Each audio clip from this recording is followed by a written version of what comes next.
Please like, share and subscribe. Pushpa జోరు ఇప్పట్లో ఆగేలైతే కనిపించడం లేదు. రీసెంట్గా ఆయన అరెస్ట్ కావడం, ఈ మూవీ ప్రమోషన్స్ లేకుండా ఎక్కడైపు రావడం, మరి మూవీకి అయితే బౌన్స్ బ్యాక్ అయిందని చెప్పొచ్చు. 10th డే వచ్చేసి ఓవరాల్గా 100 crores మార్క్స్ అయితే కలెక్ట్ చేసి రికార్డ్స్ అయితే బ్రేక్ చేసిందని చెప్పొచ్చు. అదే ఊపులో 11 రోజు ఆదివారం కావడంతో మరి ఇంకా పుంజుకొని 140 కోట్లు దాదాపు కలెక్ట్ చేసిందని ట్రేడ్ వర్గాల అంచనా అయితే వేస్తుంది భయ్య. దాదాపు ఇప్పుడు వచ్చిన కలెక్షన్స్తో 1414 కోట్లు అయితే కలెక్ట్ చేసి ఆల్ రికార్డ్స్ అయితే బ్రేక్ చేసిందని చెప్పొచ్చు.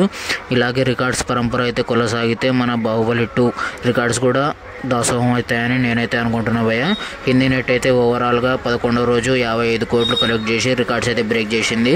ఇంకా తొందరలోనే 1000 కోట్ల మార్క్స్ దాదాపు హిందీ నుంచి వచ్చే అవకాశాలు అయితే గట్టి కనబడుతున్నాయి భయ్య. ఇదే రన్ ఇంకో 2 వారాలు అయితే అక్కడ కంటిన్యూ అయితే దాదాపు 1000 కోట్ల నుంచి దాదాపు హిందీ నుంచి వచ్చే అవకాశాలు అయితే గట్టి కనబడుతున్నాయి. ఈరోజు వచ్చిన అన్ని అమౌంట్స్తో కలిపి ఓవరాల్గా మూవీ అయితే పక్కా హిట్ అయితే అయిపోయిందని చెప్పొచ్చు భయ్య.